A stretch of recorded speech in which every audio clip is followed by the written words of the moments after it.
শেরপুর ৩ আসনে সংসদ সদস্য পদে প্রার্থী ঘোষণা করেছে জামায়াতে ইসলামী। দলটির মনোনীত প্রার্থী হয়েছেন মরহুম আলহাজ নুরুজ্জামান বাদলের ছোট ভাই আলহাজ মোহাম্মদ মাসুদুর রহমান। দুপুরে বিষয়টি নিশ্চিত করেন শেরপুর জেলা জামায়াতের সহকারী সেক্রেটারি ও প্রচার বিভাগের প্রধান মোহাম্মদ গোলাম কিবরিয়া ভিপি।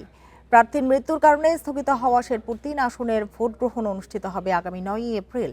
মনোনয়ন দাখিলের শেষ সময় আগামীকাল ২রা মার্চ পর্যন্ত। এ আসনে বিএনপির মনোনয়ন নিয়ে প্রতিদ্বন্দ্বিতা করছেন সাবেক এমপি ও বিএনপির কেন্দ্রীয় সদস্য মাহমুদুল হক রুবেল।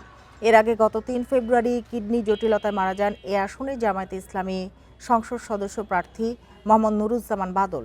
এরপরই আসনটির নির্বাচন কার্যক্রম বাতিল করেন নির্বাচন কমিশন।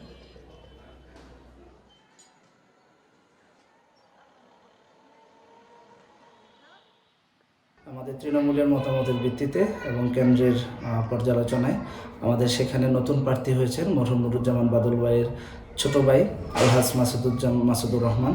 আমরা এখানে বিজয়ের জন্য দাঁড়িপাল্লা প্রতীককে বিজয়ের জন্য শতভাগ আশাবাদী এবং আমাদের প্রত্যেকটি নেতাকর্মী উজ্জীবিত আছে, প্রত্যেকটি ভোটকর্মী উজ্জীবিত আছেন